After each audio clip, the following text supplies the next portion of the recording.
اے میرے بیچے اسلامی بھائیوں، پیارے آقا علیہ السلام نے کیسی کیسی بشارتوں سے نوازا۔ حضرت سیدنا حسن بن علی المرتضی کرم اللہ تعالی وجہ الکریم سے مروی ہے کہ ایک بار نور کے پیکر تمام نبیوں کے سرور صلی اللہ تعالی علیہ وسلم نے ارشاد فرمایا، میرے پاس عرب کے سردار یعنی حیدر کرار کو بلا کر لاؤ۔ بی بی عائشہ نے عرض کی کہ حضور آپ عرب کے سردار نہیں ہیں، آپ تو مولا علی کو عرب کا سردار کہہ رہے ہیں۔ سبحان اللہ، نبی پاک فرماتے ہیں میں تو اولاد آدم یعنی تمام انسانوں کا سردار ہوں اور علی عرب کے سردار ہیں۔ جب بلایا گیا، پیارے آقا کی بارگاہ میں حاضر ہوئے تو میرے آقا نے فرمایا صحابہ کرام کے سامنے، اے انصار کے گروہ، کیا میں تمہیں وہ بات نہ بتاؤں اگر تم اس پر عمل کرو گے تو کبھی بھی راہ راست سے نہ بھٹکو گے؟ انصار نے عرض کی حضور ضرور بتائیے۔ آپ علیہ السلام نے ارشاد فرمایا یہ علی ہیں، تم میری محبت کے ساتھ ساتھ ان سے بھی محبت رکھو اور میری عزت کے ساتھ ساتھ ان کی بھی عزت کرو۔ پھر ارشاد فرمایا جس بات کا میں نے تمہیں حکم دیا ہے یہ جبریل امین نے بذریعہ وحی مجھے بتائی ہے اور یہ حکم اللہ پاک کی طرف سے ہے۔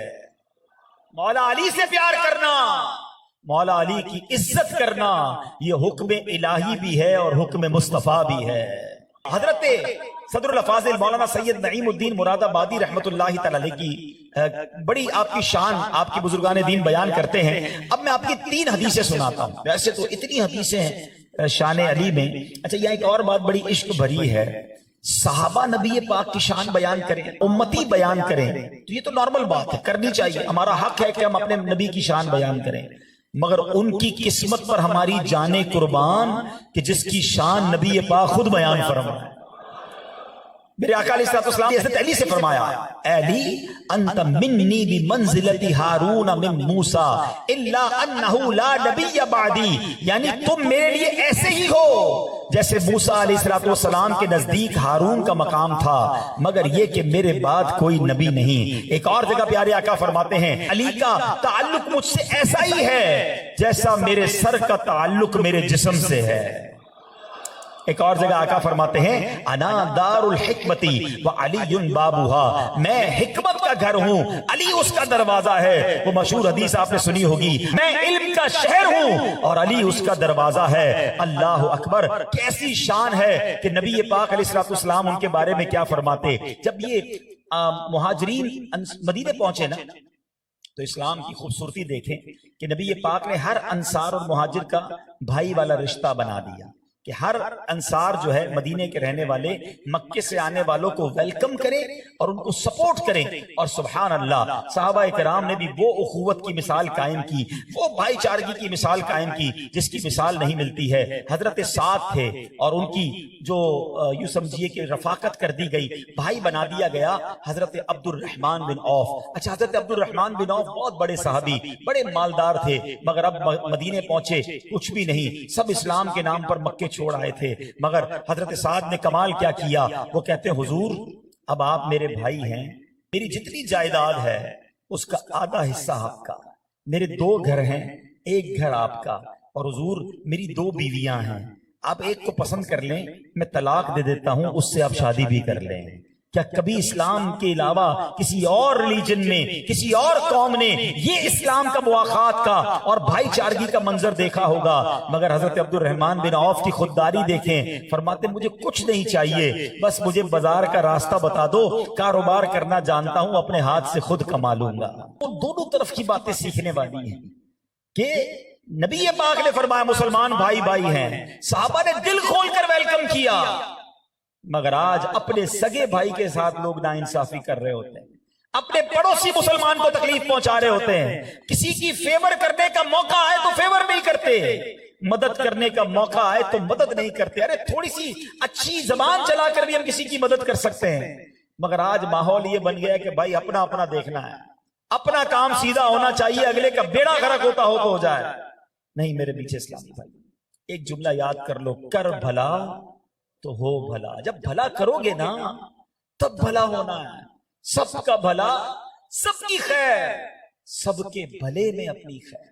جس دن آپ نے یہ سوچنا شروع کر دیا نا تو لائف پازیٹیو ہو جائے گی، چیزیں بہتر ہونے لگ جائیں گی۔ حدیث پاک کا مضمون ہے کہ جب بندہ کسی مسلمان کی مدد کرتا ہے اور جب تک مدد کرتا ہے اللہ پاک بھی اس کی مدد فرماتا رہتا ہے. تو اگر تمہیں رب کی مدد چاہیے نا تو بندوں کی مدد کرو، ان کی ہیلپ کرو، ان کی مشکلیں آسان کرو. اچھا یہاں جب بھی ہیلپ کی بات کی جاتی ہے نا، مدد کی بات کی جاتی ہے، تو ذہن میں خیال آتا ہے یہ تو امیروں کا کام ہے، میں تو خود غریب ہوں، میں کیسے مدد کروں. یہ بھی بڑی بھول ہے. صرف پیسوں سے مدد نہیں ہوتی ہے. بعض اوقات چند اچھے بولی بندے کو کھڑا کر دیتے ہیں، مسکرا کر ملنا، ہمت دلانا، بیماری میں جا کر عیادت کر لینا، جنازے میں کھڑے ہو جانا، کسی مشکل میں اس کا ہاتھ پکڑ لینا، کسی جگہ سفارش کر دینا. پیسے نہیں لگتے ہر کام میں، لیکن پرابلم یہ ہے کہ مالی مدد تو کرنی نہیں، زبانی طور پہ بھی اچھے انداز سے بات نہیں کرتے، حوصلہ نہیں بڑھاتے.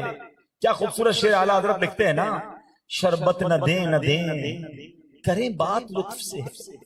شربت نہیں پلانا تو نہ پلاؤ، میٹھی بات تو کر دو. شربت نہ دے نہ دے کریں بات لطف سے، یہ شہد ہو تو پھر کسے پرواہ شکر کی ہے. کم از کم اچھی بات تو کریں، لوگوں سے مسکرا کر ملیں، ہمت دلائیں، طبیعت پوچھیں. کوئی آپ کو آ کر بتاتا ہے میری طبیعت ٹھیک نہیں، اس کے لیے دعا کر دیں. ایک دن دو دن بعد پھر ملاقات ہو تو پوچھیں یار وہ آپ نے بتایا تھا آپ کی طبیعت صحیح نہیں تھی، اب کیسی ہے. اگلے کا دل بڑا ہو جائے گا، یار اس کو یاد ہے کہ میں بیمار تھا، کسی نے آپ کو کوئی پرابلم بتائی، تھوڑے دنوں بعد پوچھ لیا حضرت وہ آپ نے اپنا مسئلہ بتایا تھا وہ حل ہوا کہ نہیں ہوا، میں نے نماز کے بعد دعا کی. اگر دعا کی تو بتائیں اسے، اس کے دل میں آپ داخل ہو جائیں گے. تو ہمیں مسلمانوں کی مدد کرنی چاہیے، مسلمانوں کی خیر خواہی کرنی چاہیے. تو سبحان اللہ. اب مولا علی نبی پاک کی بارگاہ میں آئے، آنکھوں میں آنسو ہیں. کہتے یا رسول اللہ آپ نے سب کے بھائی بھائی بنا دیے، میں تو اکیلا رہ گیا، میرا بھائی تو کسی کو نہیں بنایا آپ نے، سارے صحابہ کے رشتے جوڑ دیے. مولا علی کی قسمت پر ہماری جانیں قربان. آقا فرماتے انت اخی فی الدنیا والآخرہ، اے علی تم دنیا میں بھی میری بھائی ہو اور آخرت میں بھی میرے بھائی ہو. اللہ اکبر. اچھا یہاں مولا علی کا عشق رسول دیکھیں، پیارے آقا نے تو اپنا بھائی قرار دیا، مگر مولا علی نے کبھی زندگی میں نبی پاک کو اپنا بھائی نہیں کہا. یا رسول اللہ کہتے رہے، فداک امی و ابی یا رسول اللہ. اپنا آقا و مولا جان کر گفتگو کرتے. بڑی باریک سی بات ہے، اشارہ کر کے چلا جاؤں گا، سمجھدار سمجھ لیں گے. ارے جس کو میرے آقا نے بھائی کہا وہ بھائی نہیں کہتا. تو آج کل کے لوگ اگر نبی پاک کو بھائی کہنا چاہتے ہیں وہ خود اپنی عقل پر ماتم کر لیں. تو بہرحال میرے بیچے اسلامی بھائیوں، اب چلتے ہیں آگے کہ مولا علی کرم اللہ تعالی وجہ الکریم کی شان کیا ہے. سبحان اللہ، سنتے جائیں ایمان تازہ ہوتا ہے. اچھا پھر یہ مولا علی کرم اللہ تعالی وجہ الکریم اہل بیت اطہار اور صحابہ میں انٹریکشن کیسا تھا، ان کا آپس میں پیار اور اتفاق کیسا تھا کہ مولا علی شیر خدا کرم اللہ تعالی وجہ الکریم خود فرماتے ہیں کہ رسول کریم علیہ السلام کے بعد سب سے بہتر ابو بکر و عمر ہیں. اور فرمایا لا یجتمع حبی و بغض ابی بکر و عمر فی قلب مومن. فرماتے میری محبت اور شیخین کریمین یعنی ابو بکر اور عمر کا بغض کسی مومن کے دل میں جمع نہیں ہو سکتا. سبحان اللہ.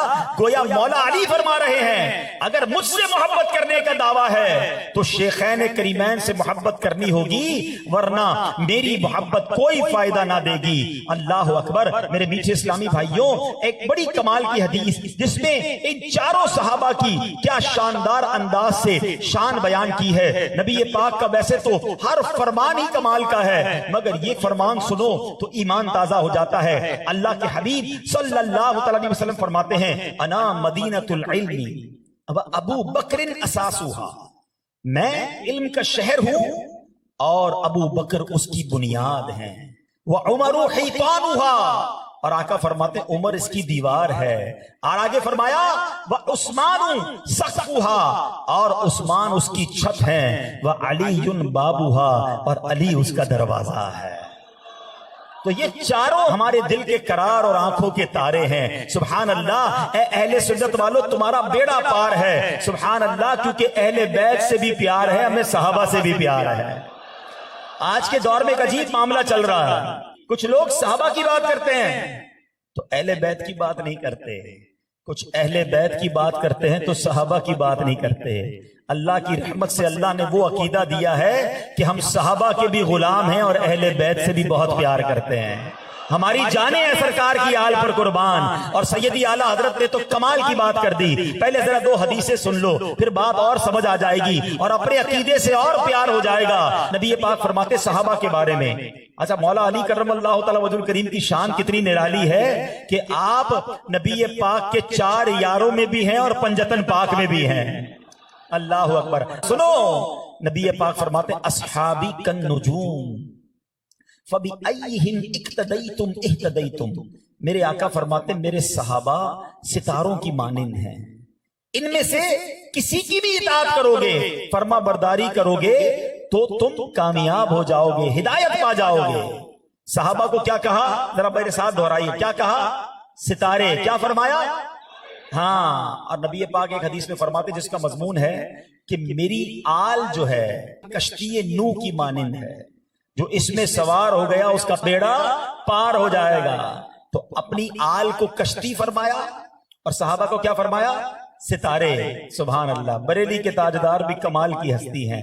اعلیٰ حضرت نے یہ دونوں حدیثوں کو کس طرح ایک شعر میں پرویا اور ہمیں سمجھا بھی دیا کہ اہل سنت والوں تمہارے مقدر جاگ گئے ہیں. کیا خوبصورت بات لکھتے ہیں. جو پڑھے لکھے لوگ ہیں وہ جانتے ہیں کہ پہلے کے زمانے میں جب سمندر پار کرنا ہوتا تھا اچھی کشتی چاہیے اور ستاروں کا علم چاہیے, کیونکہ ستاروں کے ذریعے راستہ تلاش کرتے ہیں ماہی گیر. انہیں پتہ چلتا ہے کہ یہ ستارہ اگر ادھر ہے تو یہ ڈائریکشن یہ ہے. تو اعلیٰ حضرت کہتے سنو ہماری کشتی بھی کتنی پیاری, ہمارے ستارے بھی کتنے پیارے ہیں. اہل سنت کا ہے بیڑا پار, کیوں اصحاب حضور نجم ہیں اور ناؤ ہے عطرت رسول اللہ. نجم ہے اور ناؤ ہے عطرت رسول اللہ کی. اور یہی عقیدہ لے کر جائیں گے. اور جو نہیں مانتے منکر ان کو اعلیٰ حضرت کیا کہتے ہیں, تجھ سے اور جنت سے کیا مطلب اے منکر دور ہو, ہم رسول اللہ کے جنت رسول اللہ کی, ہم رسول اللہ کے جنت رسول اللہ. اب ذرا سوچئے, اب مولا علی کرم اللہ تعالی وجہ الکریم علم کے شہر کا دروازہ ہے, علم کا پہاڑ ہے, اتنا علم ہے آپ کے پاس. ایک بار فرماتے ہیں کہ مجھے قرآن پاک کی ہر آیت کے بارے میں یہ علم ہے کہ یہ کب کہاں اور کیسے نازل ہوئی.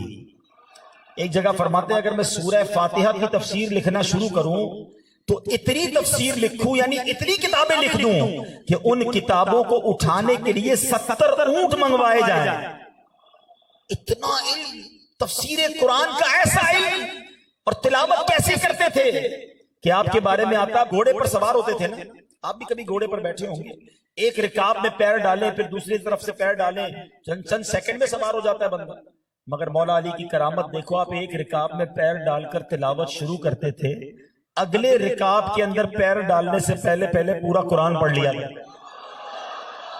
کیا بات ہے, سبحان اللہ. مزہ بہت آ رہا ہے, مگر میں نے کہا تھا بیان کے شروع میں کہ اپنے لیے بھی تو کچھ سیکھنا ہے. پنجتن کے غلام ہیں نا, مولا علی کے چاہنے والے ہیں, بلکہ آج تو سنا کہ ان کی محبت ایمان کا تقاضا, مولا علی سے پیار کرنا, ان کی تعظیم کرنا یہ رب کا حکم ہے. لیکن مولا علی تو تفسیر قرآن کا اتنا علم رکھیں. ہم میں سے کتنے ایسے ہیں جنہوں نے قرآن صحیح طریقے سے پڑھنا سیکھ لیا, ترجمے سے قرآن پڑھ لیا ہے, تفسیر سے قرآن پڑھ لیا. سوچو, ایک طرف تو محبت اہل بیت کا دعویٰ ہے اور دوسری طرف علم دین سے کتنی دوری ہے. آپ علم کے سمندر ہیں, مگر آج بہت بڑی تعداد وہ ہے جن کے پاس علم دین ہی نہیں ہے. بیسک ضروری علم دین بھی نہیں ہے. نماز پڑھتے ہیں تو نماز کے فرائض نہیں پتا, نماز کی شرائط نہیں پتا, وضو کے فرائض نہیں پتا, غسل کرنا صحیح نہیں آتا, غسل کے فرائض نہیں معلوم, نماز جنازہ پڑھنا بہت سارے لوگوں کو نہیں آتا. بتاؤ نا, یہ تو ضروری ہے ان سب کے لیے. تو اے میرے میٹھے اسلامی بھائیوں, آج نیت کریں کہ آج کے بعد انشاءاللہ پابندی سے نماز اور قرآن پڑھیں گے بھی اور سیکھیں گے بھی انشاءاللہ.